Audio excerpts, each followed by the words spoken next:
If we knew half of what we know now about physics, about biology and astronomy, the Abrahamic religions couldn't be founded in this day. None of them could be founded and believed in by people who knew what we now know.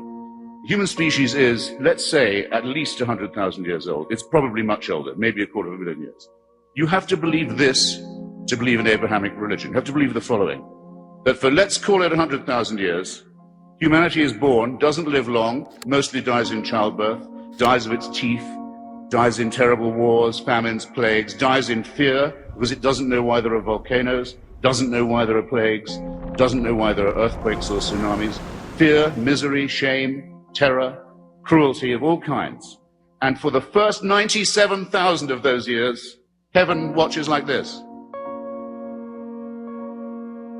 And then after 97,000 years of it decides, we can't let this go on. We'll have to intervene. But only in the most barbaric and backward parts of the Middle East will we show our face to people who can't read, who are terrified, who are ignorant, who live basically with and like animals. Now, I submit that whatever may be the case, whatever is true, whatever may remain to us to find out, and as Socrates says, the great definition of wisdom is having some idea of how ignorant you are, whatever the outcome is, morally, scientifically, or logically, that cannot have been the case. Religion is false. I take my stand. Some people I know who are atheists will say they wish they could believe it. Some people I know who are former believers say they wish they could have their old faith back. They miss it. I don't understand this at all. I think it's an excellent thing that there's no reason to believe in the absurd propositions I just admittedly rather briefly rehearsed to you. The main reason for this, I think, is that it is a totalitarian belief. It is the wish to be a slave.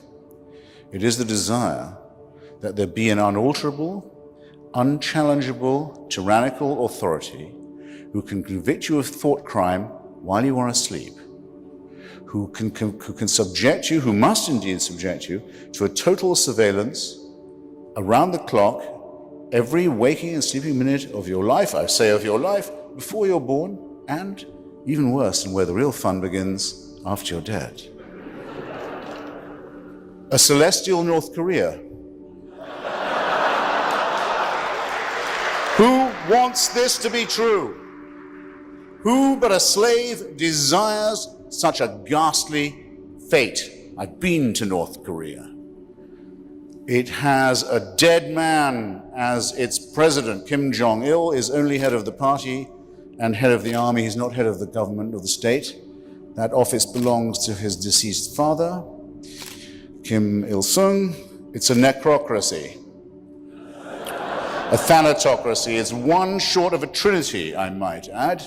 The son is the reincarnation of the father. It is the most revolting and utter and absolute and heartless tyranny the human species has ever evolved. But at least you can die and leave North Korea. Does the Quran or the Bible offer you that liberty? No. No. The tyranny, the misery, the utter ownership of your entire personality, the smashing of your individuality only begins at the point of death. This is evil. This is a wicked preachment. I don't want anyone to despair. We have a number of consolations. We have our own solidarity, we have love, we have literature, we have our duties to each other. What leads to despair is to live the only life one has, being told what to do by despots and crackpots and pseudoscientists who claim the right to order us around in the name of God. Humanity has to outgrow and transcend that oldest of all the tyrannies. Atheists do not say, we know there is no God. We say, to the contrary, no argument and no evidence has ever been adduced that we consider to be persuasive. There's no reason to believe in evidence or argument, ontology or science. The same with the afterlife. Of course we don't say that we know there isn't one. We say that we don't know anyone who can bring any reason to think that there is. This is a very important distinction, and it's very regrettable that you miss it. And I'm sorry to say, Dinesh, that the immediate loser in an argument about things of which we can and can't be certain, where the only thing that is certain in these laws is the principle of uncertainty, the immediate loser, the man who has to leave the island sorry Dinesh again, right away almost, is the one who says, I already know all I need to know. I already have all the information I need. Indeed, I've been given it by a supernatural body.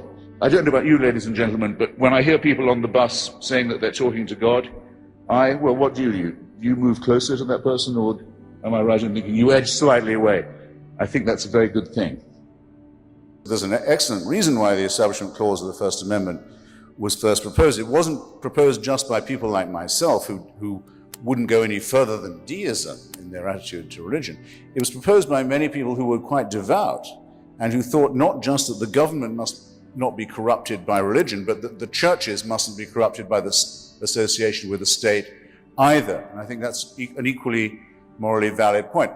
James Madison, the co-author of the Virginia Statute on Religious Freedom and of the First Amendment and the other things that bodyguard our wonderful Republican secular constitution, didn't think there should be chaplains to open Congress, didn't even think there should be chaplains in the armed forces. If people want to pray in the army, they can. No one can stop them, but we're not going to pay for someone to pray over them. These are very tough questions, but it must be understood that these were part of the very urgent views of the framers and the founding fathers, and it's our responsibility to be discussing this very seriously now at a time when Hillary Clinton's joined some reactionary evangelical organization to try and bolster her faith-based connections. John McCain, a lifelong Episcopalian, has this year, I wonder why, said he's a Baptist. And Barack Obama, Senator Obama, has been caught in some big-mouthed, sinister, windbag, rock and roll horror show church on the South Side. Religion is poisoning our election and our democratic republic, and it's time that we've said enough. If you want to be a fraud and a fundraiser and a shakedown artist and a big mouth and an ethno-racist in this country, try your best. But it's long past time that we said putting reverend in front of your name is not enough of an achievement.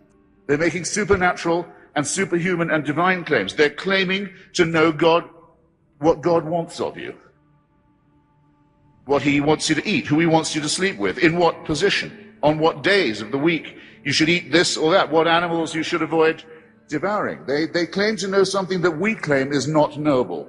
Now, which of those claims is the more plausible? And they don't concede that extraordinary claims involve extraordinary evidence, which is why evidence is such a casual thing with them.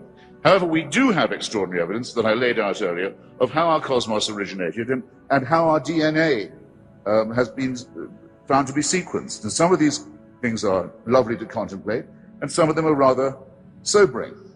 But none of them require a God.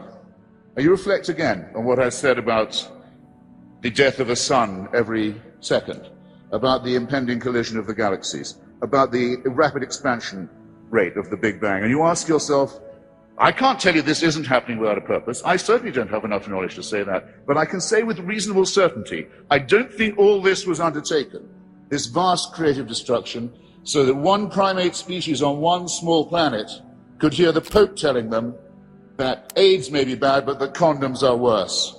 I ask you, ladies and gentlemen, what could be more self-flattering, pathetic, and yes,